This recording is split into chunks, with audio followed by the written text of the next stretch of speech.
My name is Victoria Boate. I come from Ghana.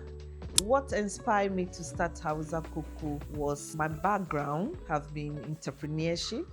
One day I was just sitting there thinking, what can I do? What can I do? And then Hausa Koko just popped into my mind, and it's something I really miss when I came to UK. So I decided to go to the Afro-Caribbean shops to check if there's some in the shops. Kenke, Wache, everything was there except Hausa Kuku, the one I was really craving for. There was nothing like that there, and I saw that there was a gap in the market. When that thing came into my mind, it was like bothering me for about 2 years, in and out.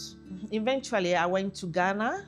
I seized the opportunity to learn how to do the products because I didn't know how to prepare it. Eventually, I got someone who was willing to, because he knew my dad, who is BB, and then he said, "Oh, we a BB bar, and yeah, I will teach you how to do these products." So one day I just sat there and I said, "Oh, then let me try outsiders as well, like maybe to churches and to shops." It wasn't even easy for the shop people to accept it.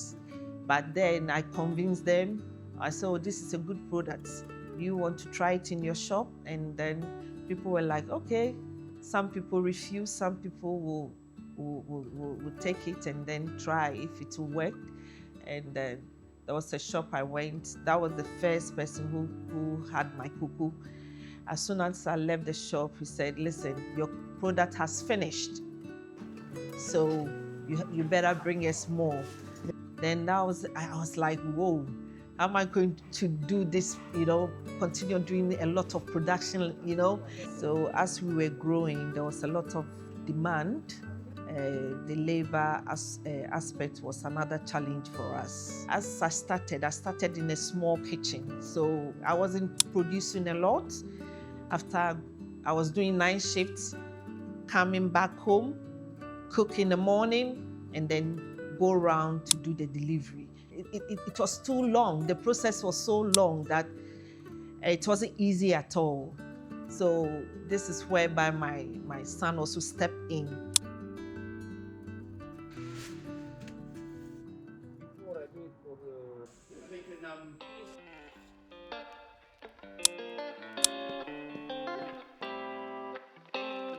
My name is Koko Sarpong. I'm Victoria's son.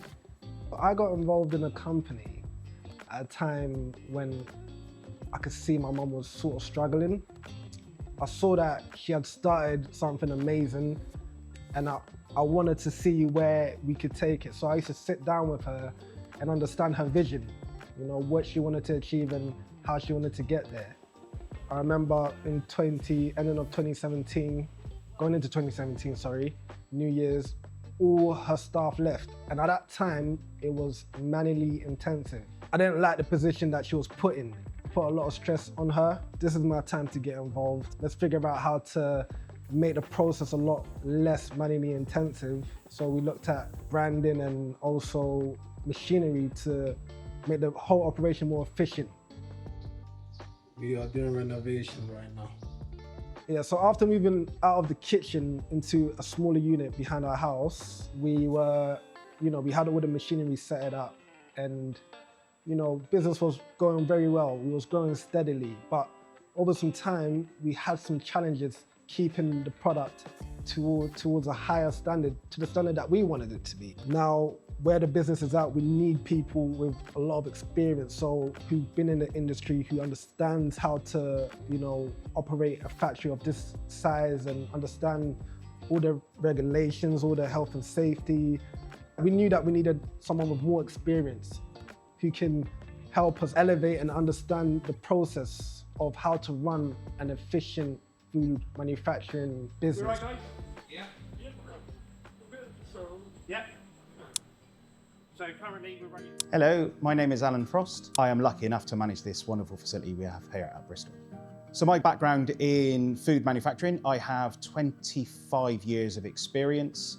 mostly working for one of the largest bottling manufacturers in Europe. Started as an operator and worked my way up through team leader into a managerial position, making sure that we have a consistent quality. So one of the first things that any food business has to implement is something called HACCP. It's where we do an analysis over hazards that we can potentially introduce to the product and at what stages that hazard can be introduced. We then look at how that we, in the latest step of the product, how do we control that to make sure that we cannot reintroduce that? So that's something that we do have here. We have, we've got a hazard analysis and we have two CCPs, critical control points, which is the second part of HACCP, HACCP. This ensures that we produce a safe product, and our batch sheets ensures that we produce the same quality product because we have expectations based on how many spices and what type of spices, how much millet, what type of millet, how long it should be soaked for, how long it should be ground for. We have expectations on all of that. So my involvement has been to assist in us to navigate those challenges, but also maintain the structure of our plan to move forward. When I started, it was just me here, for the most part working on my own. We needed obviously more people, we just need more manpower. Not quite as much as probably when the product was being made in the initial stages of the business, but we still need more manpower. And we make sure that we look after each other. We make sure we look after our products, we make sure we look after our environment, and we make sure we look after our facility. And all this is in it. And we have a lovely little poster up in our office where we all stick our name and we put it on because we all agree to do these things. Because we are a very close-knit team, we actually come together all in one car. It's nice that we all arrive to the site as one team. Once we come in, we've got our own little tasks we've got up on the board. Then depending on the day, it might be that my initial job is to ensure that all of our paperwork that we've been doing throughout the week has been scanned in to make sure that we've always got, we don't lose any of the batch paperwork or the cleaning paperwork or anything like that. We've all got it there in the cloud, so we know that we've got it there for any sort of reference that we need to, whether it be an audit, whether it be an issue, whether we just want to have a look back and say, do you know what, that batch, we're not really happy. What did we do differently? And just to make sure that we can reference that against other batches. So that's one of the things that I do here. All of what you taste in the product that we make is natural.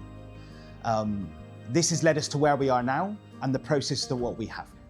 So just to finish off, the reason why I've really enjoyed my time at Delight Foods, if you contrast it to where I've come from, I've worked at a very large manufacturing plant where it becomes almost stagnant.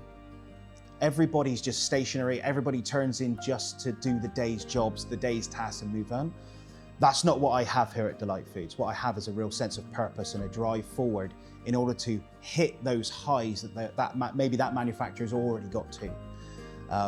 We're never going to stop going forward. You probably get this from your conversation with both Victoria and Koko. They're not done yet. They're not finished. So this isn't the final product. Yeah, we're not finished transforming. I believe I might not have been there at the foundation of Delight Foods, but I really do feel like I've come in at the ground level. Yeah, we've got a lot of stories that we can go up. Hausa Koko is not just a drink, it's a piece of culture, and we are so excited to share it with you.